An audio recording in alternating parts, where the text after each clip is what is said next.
Hey, hello everyone. I'm Jazz, and yeah, hopefully, if you've been to the morning session so far, you'll have recognised me. But thank you for coming back, and welcome to our third session of Building Life Science Adventures 2023. So this session is going to be on the topic of how do you recognise the value beyond qualifications.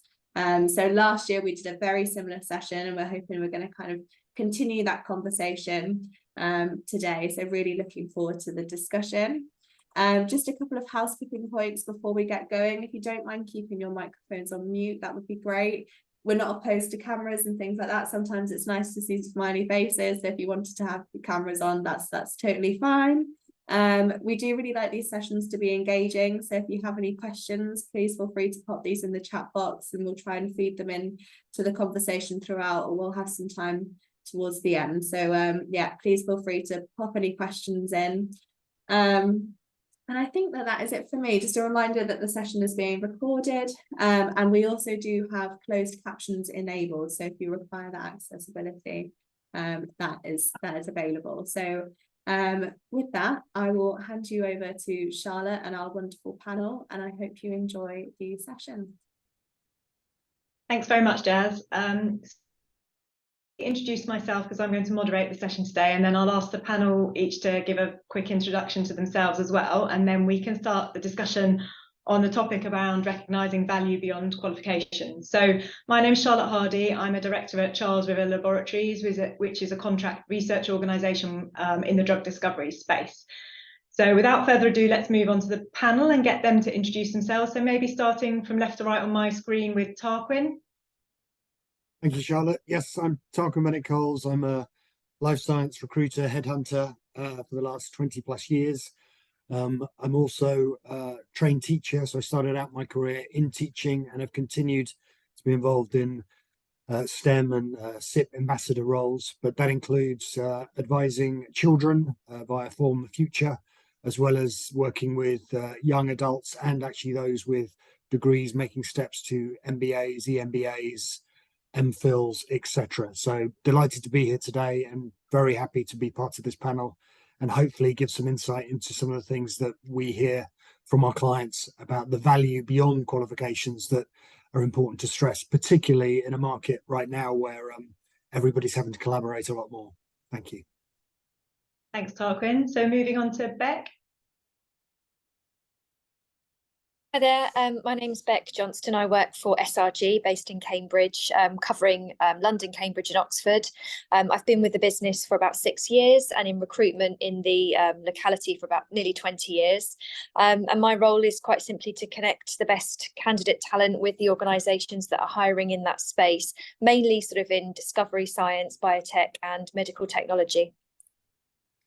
Thanks very much, Beck. And then moving on to Mark.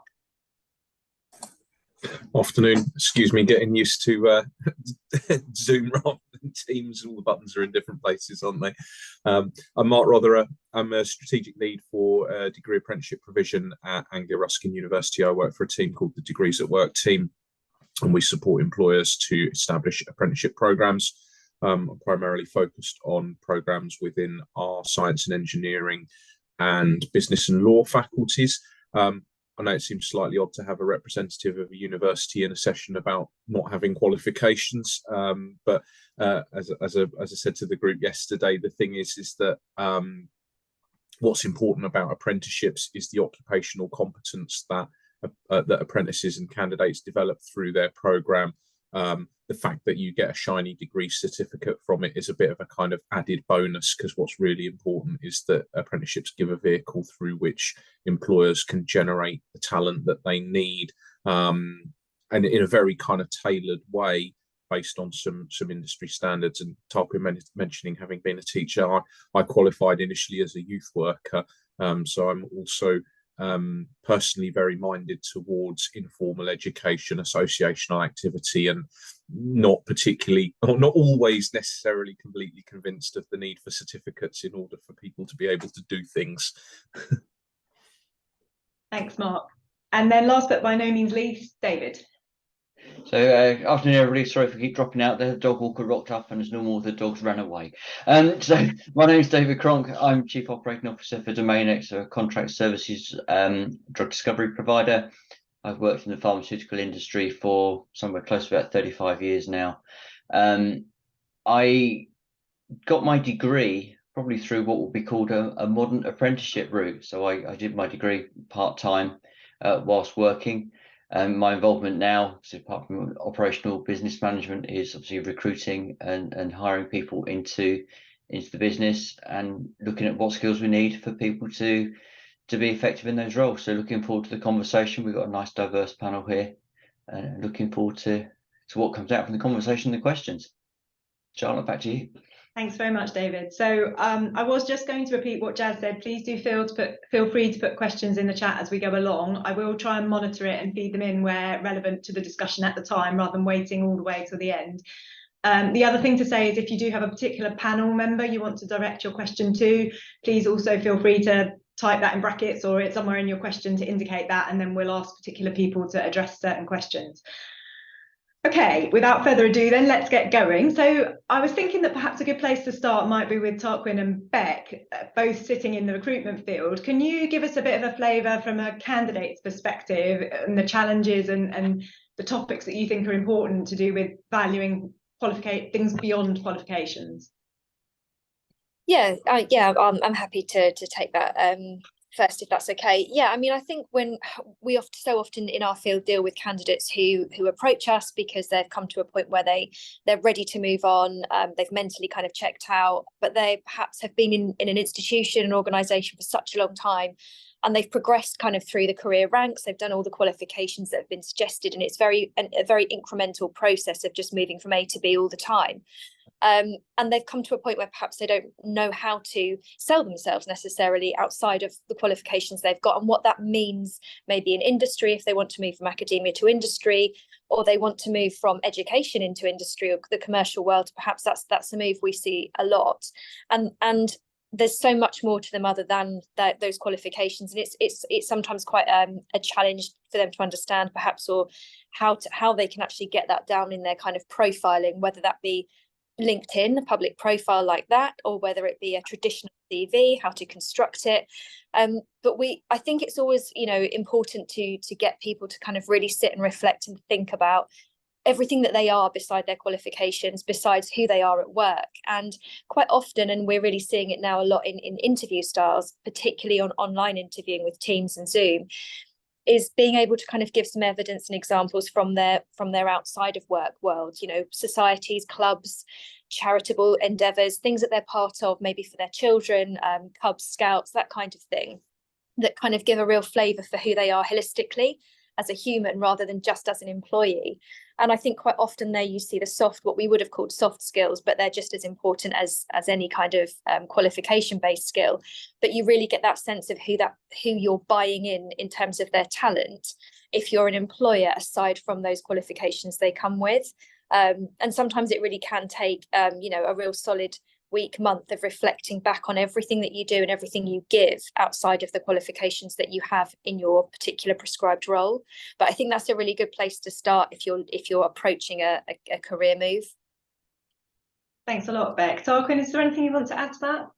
Yeah, not much. Thank you, Beck. That was great. I was going to say, it's very clear as well from analysis that we see too, that the reason a lot of people will move on from an organization is people related. So it's often related to communication and challenges with leadership styles and with the way that goes. So one of the things I think is always really valuable to consider, again, beyond qualifications, is if you can have references, testimonials, not just from work, but outside of work, that show the value that you bring an organization, or, as Beck was mentioning there, whether it's in charitable endeavors, whether it's in sports, music, academia, that show a track record of behaviors and success working with other people and achieving goals within a period of time that are maybe challenging.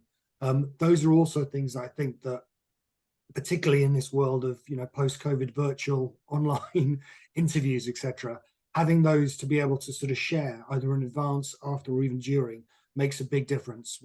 We're in, I think it's fair to say, with Silicon Valley Bank, Credit Suisse, and a little bit of a risk adverse environment at the moment. So, clients are getting a bit worried, and that means they will tend to involve more people in the hiring process, more interviews, etc.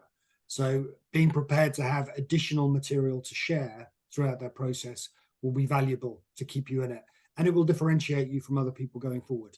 So if you've got those testimonials, references from a variety of sources, that's a really good place to start.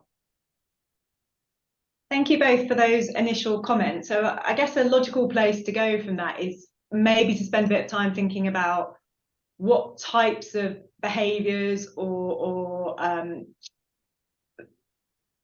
evidence employers are looking for. So I don't know if anyone on the panel would like to comment on their perspectives of that in terms of what they're looking for from potential applicants aside from the qualifications. What do you want?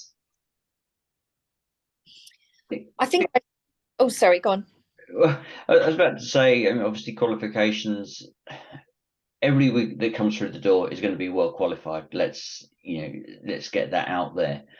And I think the one thing that perhaps goes amiss is that science and drug discovery is a team game, and it involves lots of different disciplines and working with colleagues. And as such, it's how can you demonstrate that those skills that come back to communication, team working, and the ability to kind of tough it out sometimes, because when I've been in the industry, say, for quite a long time now, and it's the number of drugs I've got to the market is a very nice round number, which it just shows it's a war of attrition pretty much. So how do you cope with it when the going gets tougher and the resilience is associated with it? So if you can start to bring those kind of skills to the fore, communication, leadership, teamwork, just sheer grit and determination, I think there's some of the things that we're looking for as employers.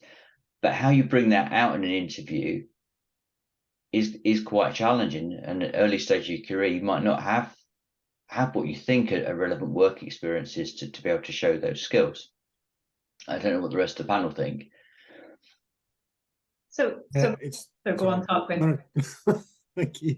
Yeah, I guess it again, it's back to the linking, of linking the experience you might have had in the past, overcoming a challenge, even if it was at school or another aspect of your life where you've had to deal, and it might be with the human component and talking about the resilience that you've had to show, or a way of approaching something. I often ask people about, when was the last time you had a disagreement and then you came to a positive solution?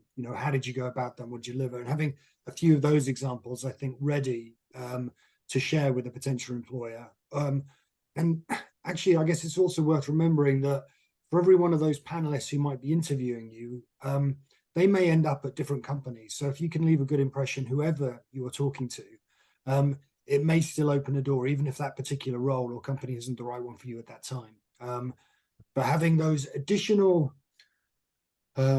differentiated stories that make you stand out from the others, so that they go away post-interview and think, that was interesting. There's the only one who mentioned about that cycling maintenance course and getting to the top of that mountain that time.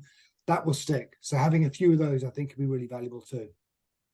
I was just going to repeat a word that you said in that, Tarquin, which was how, and I think that is what differentiates what we're talking about here. It's how you go about things rather than what or what the technical side of things. And I had a few other words on top of David's list written down about being organised, good listening skills, ability to influence, those types of things, and I think they all fall into that how bucket in my mind. So I think that's what we're talking about here in terms of, aside from the what, it's the how you go about things. And any example from any area of your life can be relevant for that. It doesn't have to be work focused in that regard.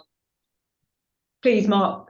Oh, so a lot of this is ringing true to the stuff prior to coming into apprenticeships. I used to work doing school and college outreach work, and you go into innumerable schools and colleges and advise young people about how to write their UCAS application for university.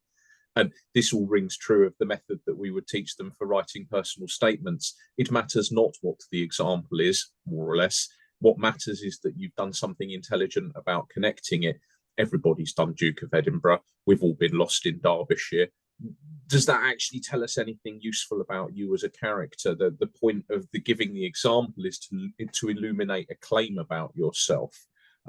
So yeah, great. If you've got if you can illuminate a claim through a relevant piece of experience gathered in the pharmaceutical industry, brilliant. But if you can't, it's still valuable to hear that you've got that skill, even if it's illuminated through, I'm in an orchestra, I did Duke of Edinburgh. It's not the activity itself that we're interested in, it's the skill that you evidence through it. So yeah, saying I did Duke of Edinburgh award in your personal statement just gets me thinking, yeah, like I say, I've been lost in Derbyshire as well, so what?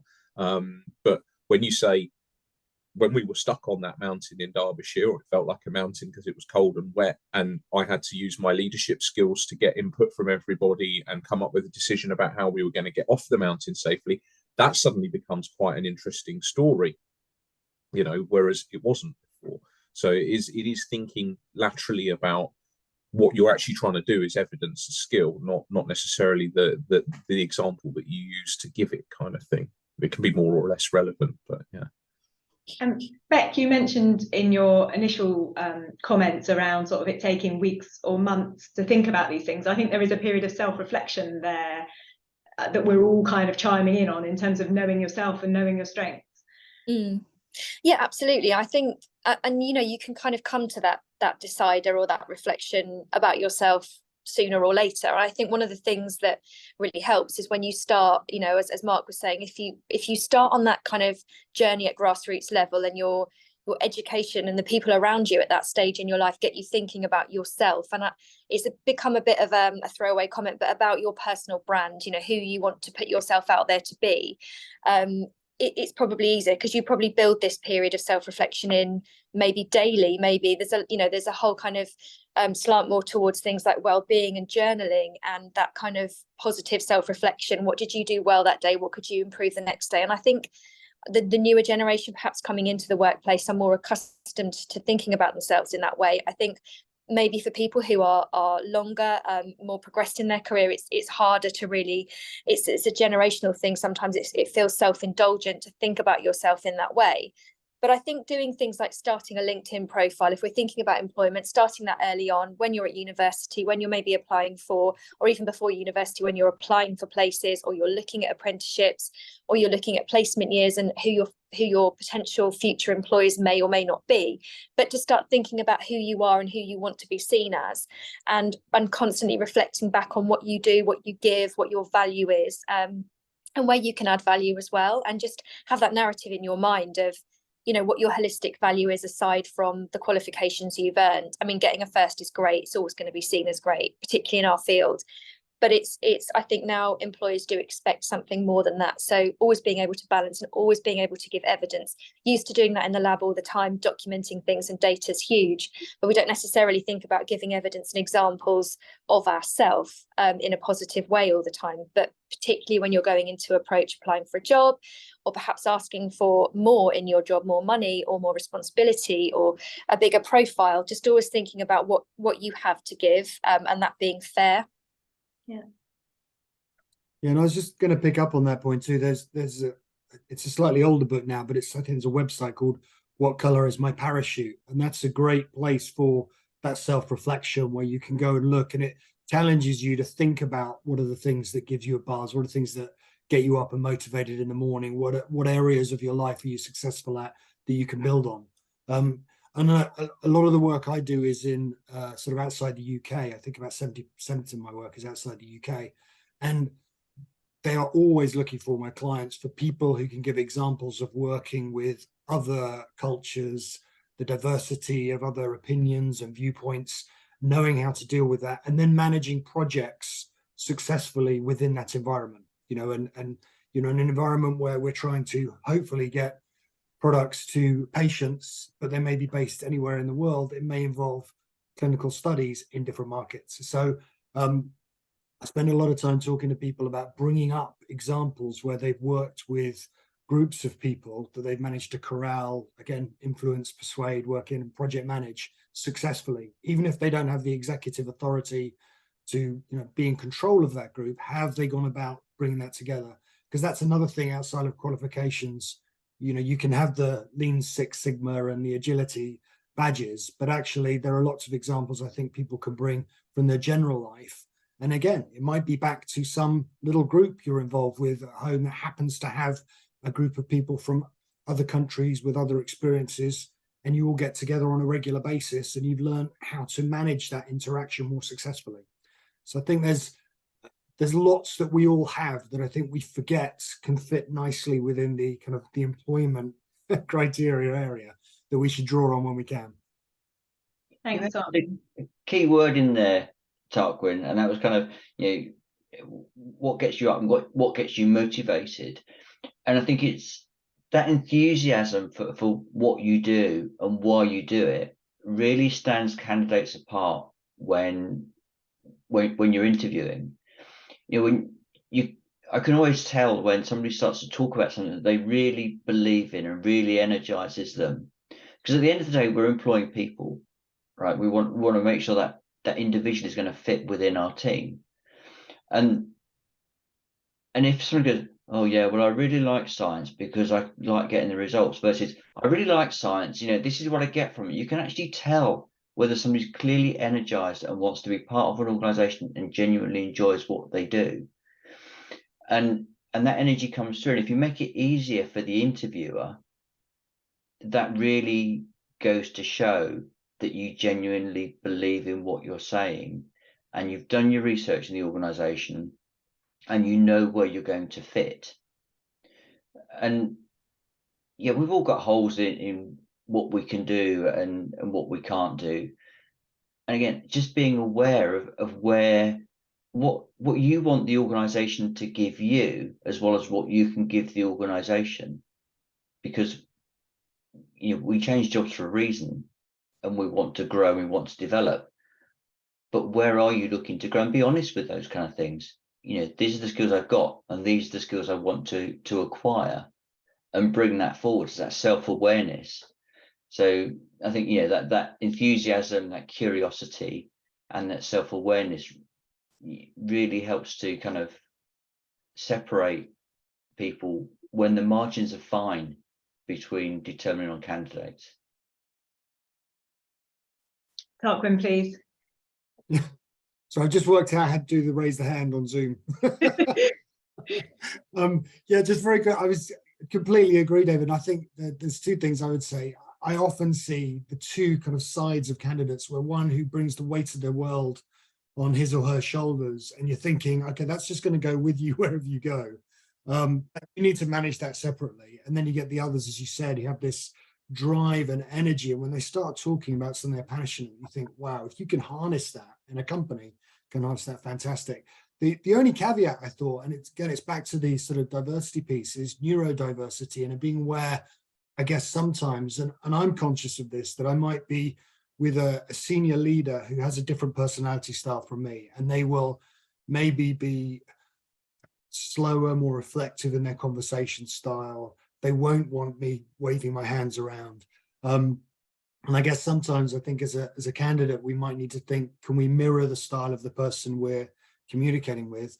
But also from the client side, of recognizing that sometimes you get somebody with a certain personality style who gets onto the technical, and they will be fantastic when you get them to that point. But if you get them into a general communication about life and stuff outside of work, they may not excel the same way. So there kind of needs to be a sort of movement both sides, I guess, in the original positioning of the interview. Yeah, valuing diversity is an important point. I'd also like to loop back to something David said about fitting into an organisation, and if there's something here around that candidates can think about in terms of targeting specifically for an organisation that they're looking at. Don't know if anyone would like to comment on that. I can only draw upon it from the CRO sector. You know, we do science, but from the CRO sector is very outwardly facing, and so if you're into you want to do great science, but you're really, you know, perhaps cautious about speaking with people or being willing to present data, or you know, being perhaps being cautious of challenge. So again, thinking about what kind of organization you want to be part of, where are my strengths, where are the skills, what skills do I want to develop, and is the culture right within the organization? There's been massive advances in recent years talking about company culture, and I think it's for the better, and companies are really good at putting their cultures out there. But simply, is what's on paper reflected when you go around and you talk to people? What vibe do you pick up? Does it feel friendly? Is what's being written down reflective? Ask those probing questions, and how do individuals approach you? So I think that culture is really, really important. Do you prefer that kind of small, intimate environment of a biotech, or are you going to feel more comfortable with all the trappings that come with kind of larger corporate lifestyle? I think again, it's just, do you like that structure, or do you like that free flowing kind of dynamism that comes within small organizations? Is that what you're alluding to, Charlotte? Yeah, it was. I'm going to hand over to Tarquin because I think he wants to say something too, and then I'll come back with a few comments from me. Was it that obvious? Sorry. You came off mute. That was all it was. Yeah. No, I was just gonna, picking up on that. I worked in-house at AstraZeneca, and what I found fascinating was you had three very distinct cultures within one big company. You had the kind of the Gothenburg Swedish part, you had the US part of the business, and you had the new Cambridge piece that was merging and morphing with the Macclesfield, Manchester side of the business too. And that was fascinating to me, having been external for many years, to then be internal at a company and see the different cultures within an organization.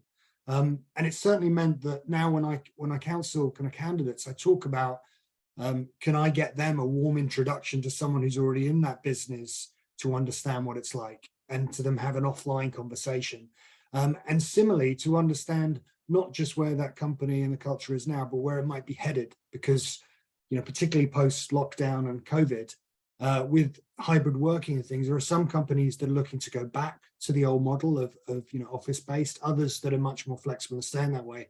And actually asking those questions early, or giving people an insight into that, I think can be massively helpful in their understanding as, will this fit me at this particular period of my life, my circumstances, etc. So yeah, I just agree what David's saying, is that getting to understand that, and you can go to the obvious place like Glassdoor and things, but the danger with those is it tends to be the disgruntled employees that will post why they didn't like it there.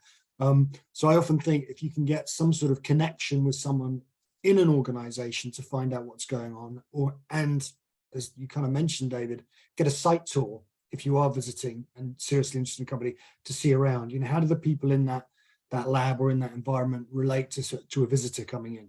Are they open? Is it a nice, collegiate? Do they sit down, have lunch together? Do they all go off separately? All those sorts of things. You can pick up a lot, I think, just in sort of half a day walking around a building where people are working. But Charlotte, I was going to put it back to you and to Mark as well. I'm interested to know from your perspective, Mark, from the IOU perspective, but also advising people to going in and making that step, particularly in apprenticeships, how they might do that as well. So the comments I was going to make, I agree completely with everything that David and Tarquin have said. The comments I was going to make were around sort of understanding an organisation's values, which I think is what you were describing, Tarquin. But it goes back to that piece about knowing yourself and what's important to you and what kind of work environment you're going to thrive in, and then trying to ensure you get that best match in terms of an employer, and asking the right kind of questions, as Tarquin's alluded to, when you visit or at the interview, to understand that. So that was just the extra piece I was going to add. But Mark, please feel free to comment on apprentices or apprenticeships or anything else. Yeah, thanks. I pulled up the apprenticeship standard for a laboratory scientist while David actually a little while ago was talking about the kinds of skills that he's looking for, when we're talking about soft skills or employability skills, because every apprenticeship is delivered against a standard that details knowledge, skills and behaviours that need to be evidenced by the end of the programme by the apprentice. So for a laboratory science, I'm really pleased because these trailblazers take a while, but actually it seems to be bang on. So the very top item for a laboratory scientist is communicates effectively to scientific and non-scientific audiences using oral presentation, scientific debate and technical writing skills. So you've got that communication piece. Demonstrates reliability, integrity, respect for confidentiality on work-related and personal matters, including appropriate use of social media and information systems, which to me is speaking to that teamwork element that you touched on.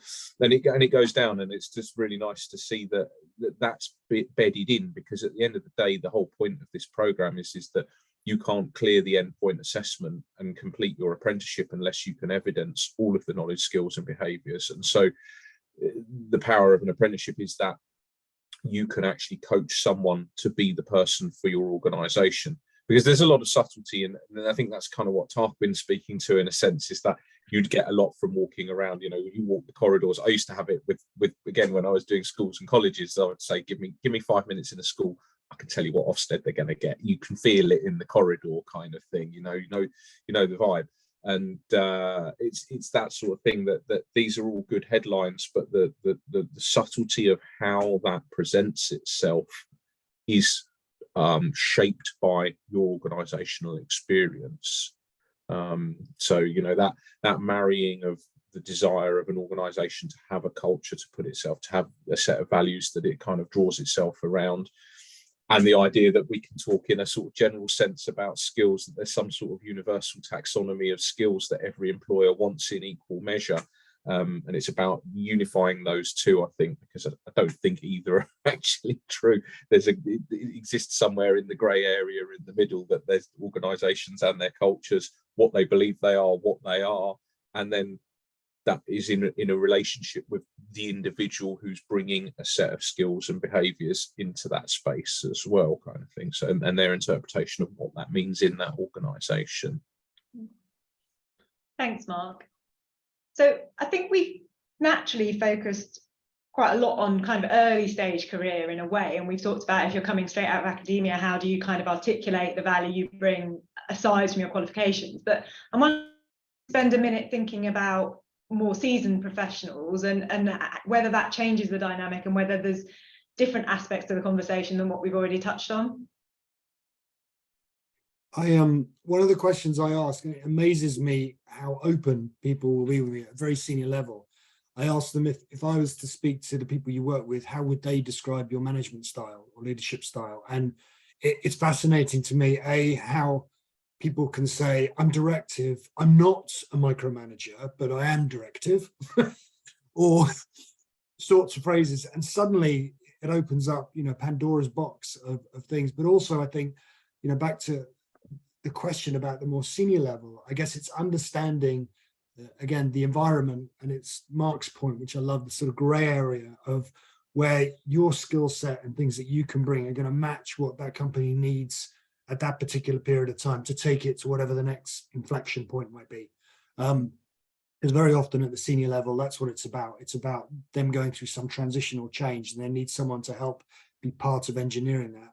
Or it's a replacement, but very rarely these days they want the replacement of the person, the exact model. They want someone who brings something different. So it's, what is it that you can bring? I often also ask people to genuinely, if there's someone they trust at work, and they work closely with, to ask that person at work, very openly, and it's back to the self-awareness. What do you think I do well, and what do you think I need to work on? Because sometimes in just that little conversation, offline, you can learn enormous amounts about what you do. Belbin, as a model, can record that, so you can get feedback from others in your team. But actually, just I think asking someone who you get on with and know well to be honest about it can be really elucidating. I think what you're referring to there is probably our blind spots, which we all have, right? The things we don't know about ourselves, or we don't realise that we're doing. Yeah. Any other comments on? Go on, David. I can see you're coming off mute. Yeah, I think for candidates, you say later on in the career journey, second, possibly third move on, it's about being honest with yourself as what you're looking for from your new position. If you're looking to transition from a lab role into a managerial role, but that the role that's being advertised is primarily a lab-based role, then clearly you're already on a disconnect there. And also being aware as to why you want to move. You say people, leave organizations for a reason, and what is it you're hoping to achieve? What skills can you bring and experiences can you bring? And I think also being aware that what you think you might want might actually end up being something that you don't want. So what's your safety net? Yeah, I'm going to make this move. Oh, actually, what if I hate it? What's my recourse? Don't burn any bridges as you walk out the door. It's obviously the first one. It's a small world. But as you say, Charlotte, those blind spots and what help do you need to address them? When do they come to the fore? What's your kind of your normal working model? How do you recognize when you're being overextended? And that's, I often ask that question, during interviews. Is okay, you're in front of me. How will I know when we've pushed you a little bit too far? How will I know when you're struggling? What are your tells? I know what mine are. Yeah. How will I know? And how will you address it? Do I have to spot it, or are you going to stick your hand up? So again, it's just knowing yourself and putting that forward in an interview is so important. Thanks, David. I'm going to steal that question, David. That's a brilliant question. Thank you. There are a couple that always floor people. There's that one. What are you most proud of? People often relate, kids or whatever. And what are you looking for from your employer? What do you want from us? And it's often that people haven't thought about that because they're expecting the interview to all be about, what can I bring to the organization? And flipping it round, again, it's awareness of those blind spots, but also, actually, where do I want to grow? And how can you help me grow? But what does a stressed Tarquin look like? How will I know? That's not a real question. I'm just double checking. So I'm conscious of time. I'd like to leave some time for questions at the end. We've got about 5 minutes left. So I'm wondering if we've talked a lot about kind of how organizations recognize value beyond qualifications. Can we circle back to kind of top tips for candidates in terms of, I think we've talked a lot about face-to-face interactions, but what about the kind of earlier stages of an application, on a CV, on a form, on a LinkedIn profile? Can we think about top tips for people and how they can articulate some of this additional value in those contexts? Yeah, I'm going to jump straight in because my top tip here is get hold of somebody who you can talk to, a human being rather than a portal. If you're filling in a portal and you've got a cover letter, attach it to your CV, because I know from being in-house that very often those two things will go into separate parts. So recognize, as a top tip, I would say that things change very fast. Keep, in advance of an interview, keep well aware of the news flow for that particular company, what's going on, even to the day of the interview. I remember going for a meeting with a client. They'd just done a big acquisition. It was announced that night. I went in having not read up on the information, and their first question to me was, "What do you think about the news?" And that was that was a learning point. So, I would say, in all of these cases, is do your due diligence, and if you can get hold of a person who you can talk to, who can act as an advocate internally, just to make sure your application gets where it's meant to get to, that can be massively beneficial. And most people in the market want to help good people get good jobs. So, if you know someone out there, including myself in this, but maybe the rest of the panel and others during the course of this conference, who you can connect with, and then just say, look, I'm applying to a job at X. Do you know someone there I can have a off the record conversation or coffee with? I would say do that. It will make a huge difference. Really will. Yeah. Thanks, Tarquin. I think it's an acknowledgement that for any application, for any role that's out there, the person reviewing the CVs will probably have 20, 30 CVs to review. So again, make life easy for the person reading the CVs. Make it presentable. Make sure the dates add up, that it's well written, grammatically it's correct, and it's not 23 pages long.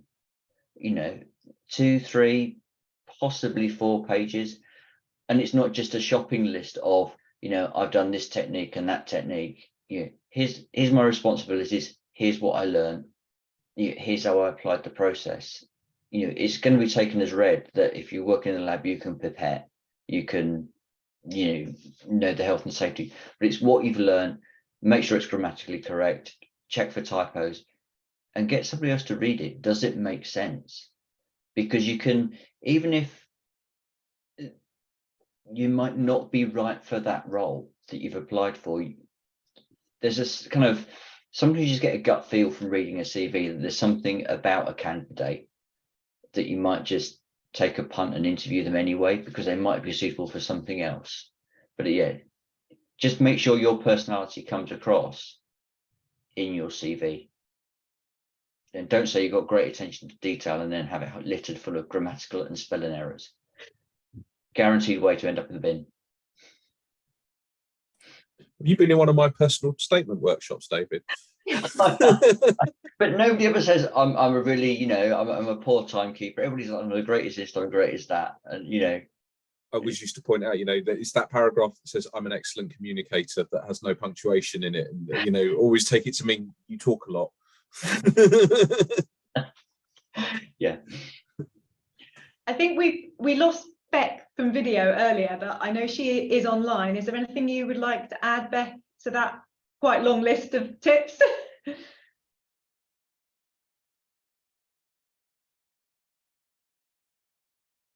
We may not have her on audio after all. The other thing I would say, Charlotte, is it's so easy to, you know, find out who's going to be, if you know who's going to be interviewing them, look on LinkedIn, look on the company profile, what's their roles, what's their interests, where have they been? You know, are there connections there that you can use? The more preparation you can have going in for an interview, the more relaxed you'll feel, and the higher likelihood is you're going to bring your real self to the interview.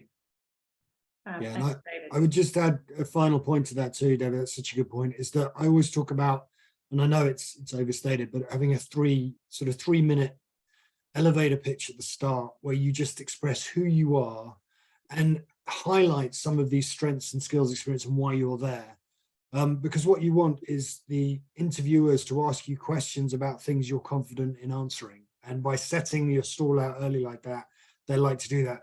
The worst thing, David, as you said, is they'll look at your CV and spot something you did 15 years ago and say, can you tell me about this? And you're thinking, oh no, you know, now I've got to, you know, go back in time and come up with names I can't quite recall. So I think setting out, you know, why you're there, why you're interested, and what you hope to bring, and then allowing them to ask you questions about that is a really nice way of calming yourself and taking a little bit of control at the start of the interview process.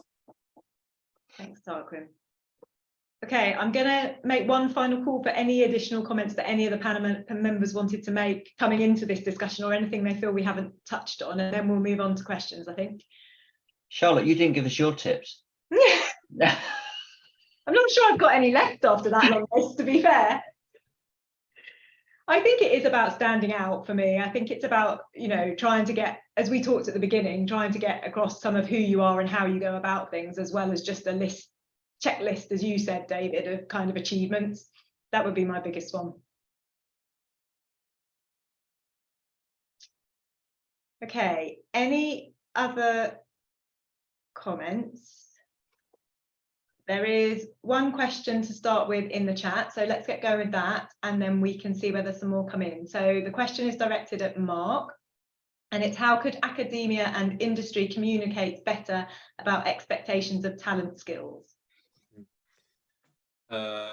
There's lots of fora for this. I mean, we always want to hear directly from employers about what their skills needs are.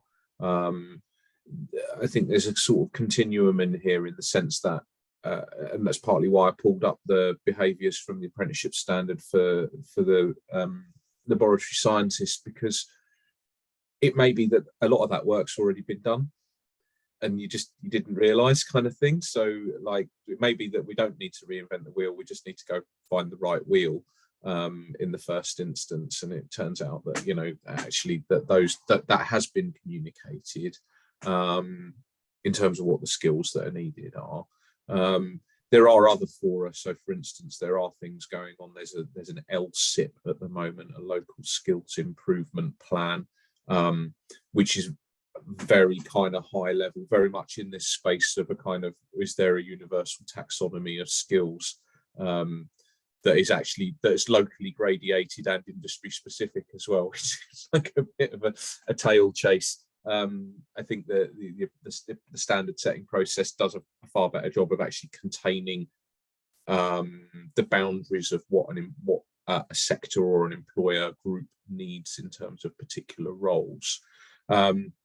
So yeah, I guess the thing is that we can communicate better by having more conversations. Essentially, like, we're here, we're on your doorstep. ARU is in Cambridge. That's where our laboratory and our life science courses are. We have the Degrees at Work team that look after developing apprenticeships. If there's a standard that you're aware of that we don't currently deliver that would be relevant to your industry, please let us know. If there's enough of interest in it, we will look at running it.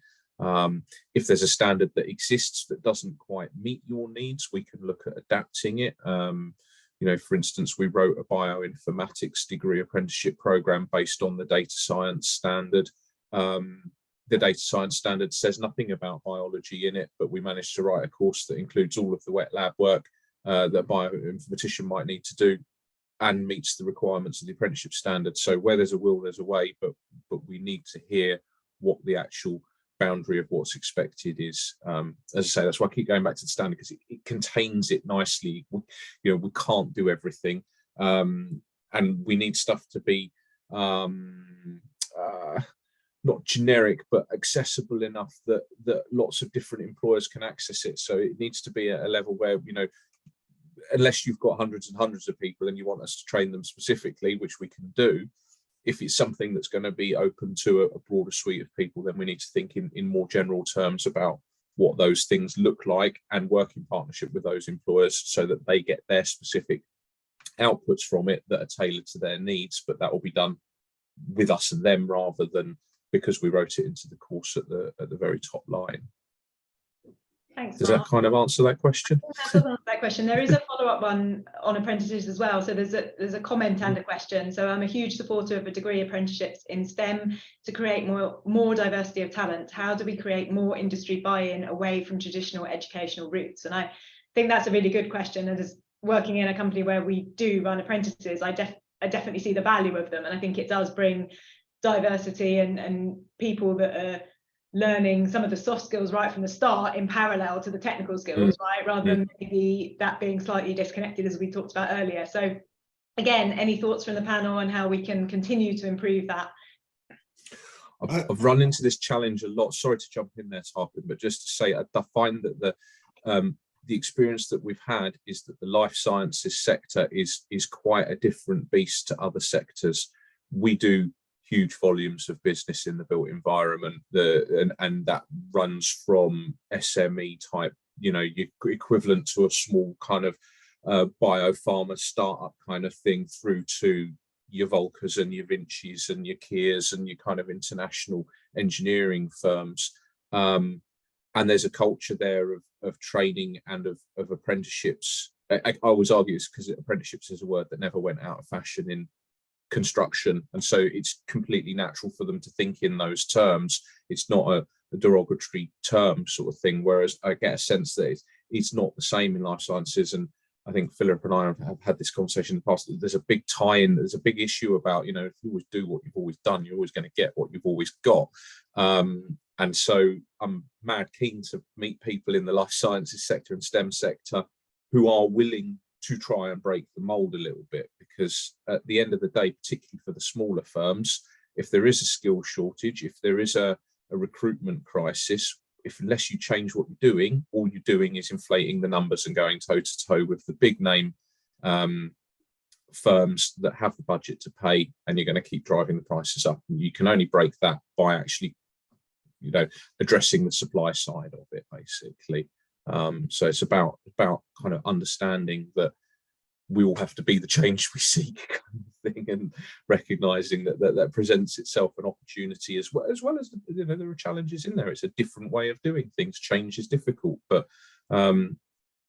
So if you don't change it, then nothing will change. So I think that's part of it, is getting that buy-in, is by understanding that if you want change, you have to make change, and we're here to be partners in doing that. David, did you want to add something to that? Well, having come through the, what would be the apprenticeship route back in the sort of late 80s, early 90s, as you can imagine, I'm completely on board with the non-traditional route. And although I think there is a mindset that needs to be changed, if I'm honest. I mean, both our organisations, Charlotte's, will as you know, will quote the number of people with PhDs within the organisation. Just because you don't have those letters after your name doesn't mean to say that you can't think. And so I think it is the awareness that, irrespective of the route, we're looking to hire in bright people that approach the same problems, but perhaps from slightly different sides. Yeah. And at the early stage of people's careers, yes, they do need more guidance. There's no two ways about it. Somebody who's come out with A levels is going to need a very different guidance. Somebody with a BSc or a PhD. However, it provides a development opportunity for your existing members of staff to train, because A-level students ask really different questions. They ask questions you can never anticipate. Why do you use that buffer rather than this one? And invariably people go, I don't know, because we always have. I think that's a fantastic point. Sorry, David, I cut you off. No, I've pretty much finished. I was going to say, I think that's a fantastic point. I did my PhD qualification whilst working at an organisation, and part of the buy-in for the company to set up that scheme was exactly the point you just made. It would not only raise the bar for the people studying, but it would also place expectations on the supervisors of those people, and they will learn and grow through the opportunity as well. Yeah, I was just going to add that we're here today because we're on a One Nucleus event about careers and actually using the networks that are, and that's why we are fortunate actually in the area that we're small enough geographically that we can be pretty connected we're always crossing paths with each other. And I'm a huge connector in my brain, so my brain works that way, and I love the idea that you can come to an event like this and I can talk to someone at Homerton Changemakers program about values, and then someone from industry happens to be looking for someone with a background in data science, and they're just creating an opportunity. And I think the more of the we have, but also the more support as a group of businesses we can give to the likes of One Nucleus and others to push these sorts of forums, along with working with academia and the science parks and the universities as well as schools, is going to bring it together. And it's the question of constantly reminding everybody, come back and talk about this, because as you said, Mark and David, it's so true. There's a whole gap in the thinking and a slight snobbery, I would say, within the life sciences that, oh, well, the reason we're good at this is because we've been educated to this standard, forgetting that actually, sooner or later, someone's going to have to probably go and sell something somewhere and actually negotiate and do certain things to get it past pricing and reimbursement and the MHRA. And people who can do really good value stories and know how to present data are equally as important at that stage. So I really hope that this sort of thing, we can bring more of this together and have more of these discussions. Yeah, and I think the more people that take on apprenticeships, the more popular it becomes. It no longer becomes the abnormal, it becomes the norm. And just because we've discovered drugs this way for the last 20, 30, 40, 50 years, doesn't mean to say in the next 5 years, it's going to be done the same way. People, in schools now, the jobs they're going to be doing probably don't exist right now. I think that's the challenge for us. There's an impact of technology there as well. So that the phenotype of a great scientist 50 years ago, when we didn't have the internet, we didn't have online resources, is very different to what we have today. We're looking at the impact of machine learning and so on and so forth moving forward. It is going to change what you need in your workforce, I think. So that's another aspect to throw in. Yeah. And it's the awareness that the folks joining the industry now have probably got a very, very different skill set to you and I, and this whole concept of reverse mentoring and how you can bring those skills to the fore rather than just accepting that knowledge is a hierarchy driven approach. Agreed. Except there's a push up, and for people coming into the businesses, what skills do you have that you can use to educate your managers, and don't be afraid of bringing in what I would probably see as being a left field idea, whereas it's probably more mainstream actually.